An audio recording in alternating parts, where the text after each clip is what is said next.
दोस्तों अगर हम बात करें रेसलिंग की, उनके क्रेजी स्टंट्स और मूव्स की और उनके निभाए गए आइकॉनिक कैरेक्टर्स की, तो रेसलिंग फैंस ये भूल जाते हैं कि जो रेसलर्स आपके सामने रिंग में रेसलिंग कर रहे हैं वे भी रेगुलर ह्यूमंस ही हैं।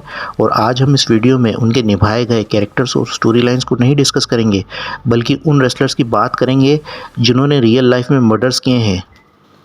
तो प्लीज़ शुरू से अंत तक इस वीडियो में बने रहिएगा। 7 से हम शुरुआत करते हैं तो नंबर 7 पे आते हैं ओक्स बेकर। बेकर ने कभी खुद से कोई मर्डर नहीं किया है और वे रिंग में रेसलिंग करते वक्त काफ़ी अनलकी रहे हैं।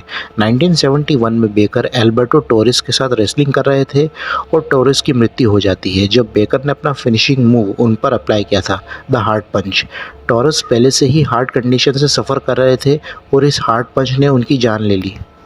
और उसके 1 साल बाद बेकर के हाथों एक और रेसलर की मृत्यु हो गई थी जिसका नाम था रे ग्रैंकल, और उन्हें भी हार्ट अटैक हुआ था रिंग में जब वो रेसलिंग कर रहे थे ओक्स बेकर के साथ। और आप ये जानकर भी हैरान हो जाएंगे कि इन दोनों इंसिडेंट्स के बावजूद उन पर कभी भी ओक्स बेकर पर चार्ज नहीं लगा किसी मर्डर का, जिससे उनके रेसलिंग करियर पर कभी असर नहीं पड़ा। और 6 नंबर पे आते हैं न्यू जैक। जो लोग पुरानी ECW से वाकिफ़ हैं वो रेसलर न्यू जैक से भी ज़रूर वाकिफ़ होंगे। वे अपनी बॉडी को लिमिट तक पुश करते थे और अपने अपोनेंट को नर्क याद दिला देते थे। न्यू जैक रियल लाइफ में काफ़ी ख़तरनाक इंसान थे। न्यू जैक ने अपनी लाइफ में एक बार एक 17 साल की युवक को इतनी बुरी तरह स्टैब किया था कि उसका ब्लड काफ़ी बह चुका था और उसके बाद उसकी मृत्यु हो गई थी। नंबर 5 पे आते हैं ग्रेट खली। ग्रेट खली WWE और रेसलिंग इंडस्ट्री में एक मॉन्स्टर लाइक कैरेक्टर थे जब उन्होंने WWE में डेब्यू किया था। और डेब्यू करते साथ सीधे वे अंडरटेकर से भिड़ गए थे, पर उसके बाद में उन्हें एक फ्रेंडली कैरेक्टर में तब्दील कर दिया गया था जिसका नाम था पंजाबी प्लेबॉय। लेकिन खली की रेपुटेशन जब वे WWE में अराइव होने वाले थे ठीक नहीं थी। खली के द्वारा एक रेसलर की मृत्यु हो गई थी जिसका नाम था ब्रायन ओंग।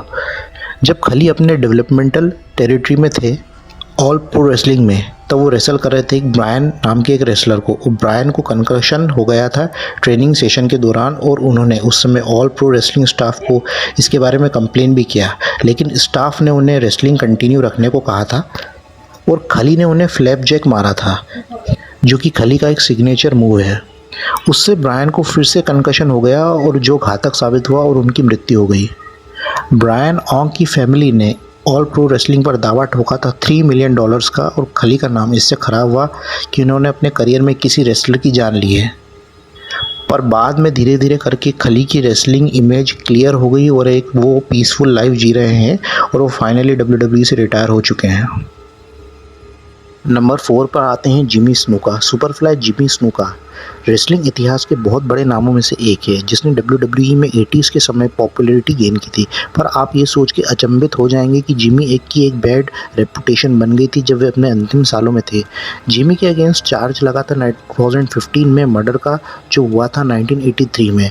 1983 का वो समय जब स्नूका एक राइजिंग स्टार थे WWF में और उनकी गर्लफ्रेंड ने एम्बुलेंस को कॉल किया था। वे बहुत बुरी तरह से इंजर्ड थीं। उनकी गर्लफ्रेंड की बॉडी पर कट्स और ब्रूसेस इतने ज़्यादा थे कि उनकी मृत्यु हो गई थी। पर 2015 में स्नूका पर चार्ज लगा था कि उन्होंने उनकी गर्लफ्रेंड का मर्डर करा है। स्नूका ने इसे भी कबूल करा था बाद में, जबकि वे रेसलिंग इतिहास के बहुत बड़े हस्तियों में से एक रहे हैं। और नंबर 3 पे आते हैं Scott Hall. Bad Guy Razor Ramon कुछ कूल रेसलर्स में से एक रहे हैं। मिड 90s में वे WCW चले गए थे जहां पर केविन नैश और हल्क होगन के साथ मिलकर उन्होंने NWO फैक्शन फॉर्म किया था।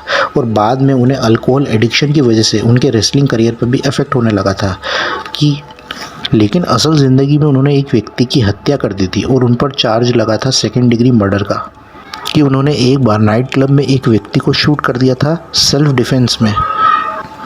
और बाद में ये केस क्लोज हो गया था। पर ये इंसिडेंट हॉल को साइकोलॉजिकली काफ़ी अफेक्ट करता था और रात में वे इस इंसिडेंट को याद करके सो नहीं पाते थे। दूसरे नंबर पे आते हैं ब्रायन मैकगी। ब्रायन एक इंस्पायरिंग रेसलर थे और उन्हें चांस मिला था WWE के फ्लोरिडा चैंपियनशिप रेसलिंग में डेवलपमेंटल टेरिटरी में, पर वे इतने प्रभावशाली नहीं थे। पर 2013 में एक न्यूज़ आई थी, ब्रायन ने अपनी गर्लफ्रेंड को स्टेप्ड किया था मल्टीपल टाइम्स पेट में।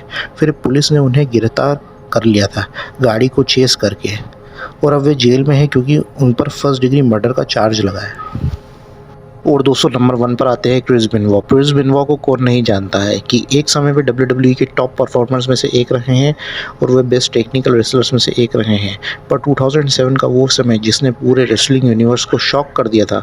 बेनोआ की एक पेपर व्यू में रेसल करना था पर वे अचानक से मिसिंग हो गए थे। फिर बाद में न्यूज़ और पुलिस इन्वेस्टिगेशन से पता चला कि बेनोआ ने सुसाइड अटेम्प्ट कर लिया है और अपने वाइफ नैन्सी और बेटे डेनियल की भी हत्या कर दी है।